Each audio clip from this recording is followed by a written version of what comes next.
आदर्श राज्यकर्ता या पाठाच्या पुढच्या विभागामध्ये आता आपण प्रवेश करतोय. चला तर मग ह्याच्यामध्ये आता आपण बघूया आपले मुद्दे. जेव्हा शाहिस्तेखानानं स्वारी केली होती, आपल्या पुण्यामध्ये तो आला होता, त्यावेळेस महाराजांनी रोहिड खोऱ्याच्या देशमुख या आपल्या अधिकाऱ्याला सांगितलं होतं की रयतेसंबंधी आपलं कर्तव्य पार पाडायचंय. तर कशा रीतीने? तर त्यांनी सांगितलं की गावोगावी हिंडायचं आणि घाटाखाली जेथे सुरक्षित सुरक्षित अशा जागा आहेत तेथे आपल्या प्रजेला हलवायचं. म्हणजे काय आहे? तर जेव्हा शाहिस्तेखान हल्ला करत होता आणि आपल्या प्रजेचं अतोनात नुकसान करत होता, त्यांची छळवणूक करत होता, तर अशा वेळेस आणि अशा वेळेमध्ये जर आपल्या प्रजेला घेऊन जर सुरक्षित ठिकाणी ठेवलं तर त्याला आपली प्रजा हाताला सापडणारच नाही. म्हणून त्यांनी त्या आपल्या देशमुखांना हे संपूर्णपणे सांगितलं होतं की अजिबात तू वेळ दवडू नकोस किंवा एका क्षणाचीही उसंत न घेता हे काम पहिल्यांदा कर.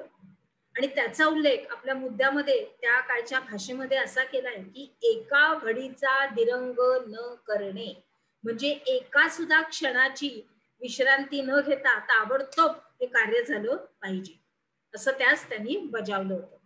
मग पुढे महाराजांनी त्यांना अजून एक सक्त ताकीद दिली होती, जर रयतेची अशी काळजी तुम्ही घेतली नाही तर मुघल सैन्य येईल आणि लोकांना कैद करेल आणि त्याचं पाप हे तुमच्या पदरी तुमच्या माथी लागेल. तर आपल्या सैनिकांकडून रयतेला त्रास होऊ नये अशी काळजी ही महाराज नेहमीच घेत असत. त्याच्यानंतर आपण बघूया की त्यांचं लष्कराविषयी धोरण अजून विस्तृतरित्या. तर महाराजांच्या लष्कराची शिस्त ही अतिशय कडक होती आणि सैन्याला वेळच्या वेळी वेतन दिलं जायचं, त्याच्याबद्दल त्यांचा कटाक्ष होता. तसंच सैनिकांना त्यांचं वेतन हे रोख रकमेतच देण्याची त्यांनी व्यवस्था केली होती. त्याच्यानंतर मध्ययुगांच्या जर आपण काळामध्ये बघितलं तर भारतामध्ये ठिकठिकाणी काही राजवटीमध्ये काही सैनिकांना रोख वेतन देण्याऐवजी जहांगिरी देण्याची पद्धत होती. काय? जहांगिरी. मग महाराजांनी ही पद्धत बंद करून टाकली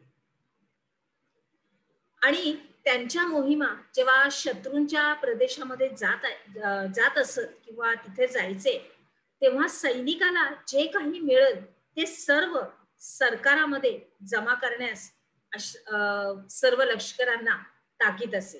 म्हणजे जे काही तिथं मिळेल आपल्या शत्रूंच्या ठिकाणाच्या त्या प्रांतातून ठिकाणातून प्रदेशातून जे काही मिळेल ते सर्व काही घ्यायचं आणि आपल्या सरकारी खात्यामध्ये जमा करायचं.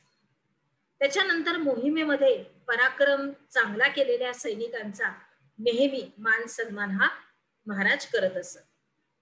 लढाईचे सैनिक मृत्यू पावत त्यांच्या कुटुंबाच्या पूर्ण उदरनिर्वाहाची संपूर्णपणे काळजी हे महाराज घेत असत. तसेच जखमी सैनिकांची पूर्णपणे काळजी घ्यायची.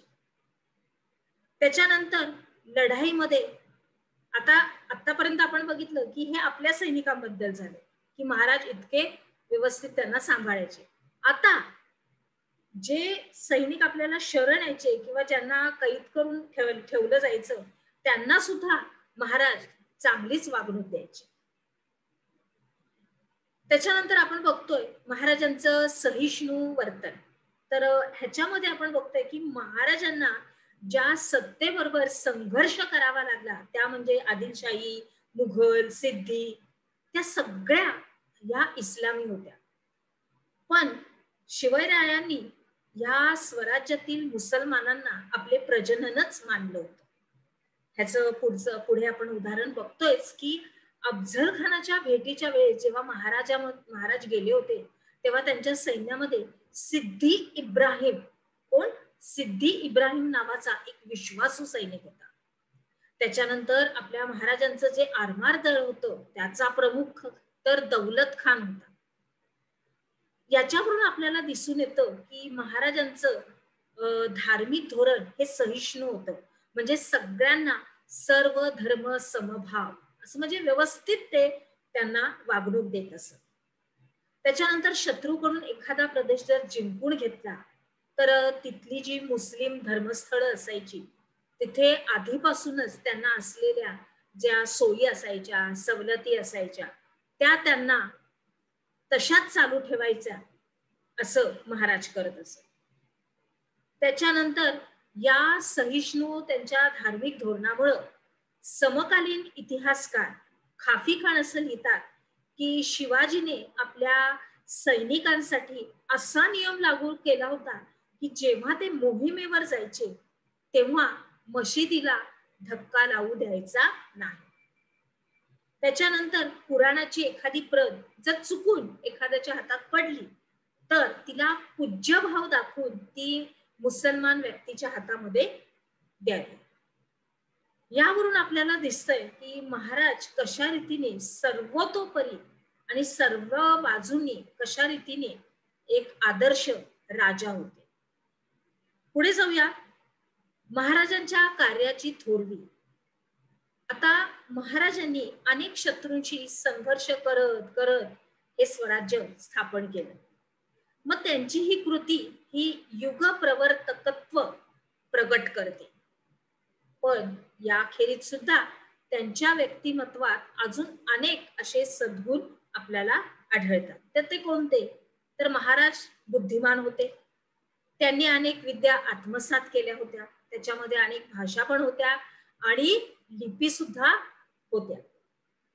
तसाच आई वडिलांनी त्यांना जो नैतिकतेचा एक उपदेश दिला होता, स्वराज्य स्थापनेचं एक कामगिरी दिली होती, ती त्यांच्या मनामध्ये खोलवर अशी रुजलेली होती आणि त्यांनी ती पूर्णपणे पार पाडली. तसंच त्यांच्या व्यक्तिमत्वामध्ये त्यांचं चारित्र्य आणि सामर्थ्य आणि शील पराक्रम हे सगळे गुण त्यांच्यामध्ये होते. आता आपण पुढे जाऊया. आपण काय शिकलो याच्यामध्ये तुम्हाला टिपा लिहा या अंतर्गत सहिष्णू वर्तन याच्याबद्दल लिहायचं आहे. अर्थात तुम्ही तुमच्या वहीमध्ये ते व्यवस्थितरित्या लिहा. आता आपण आपल्या पुढच्या विभागात प्रवेश करूया. चला तर मग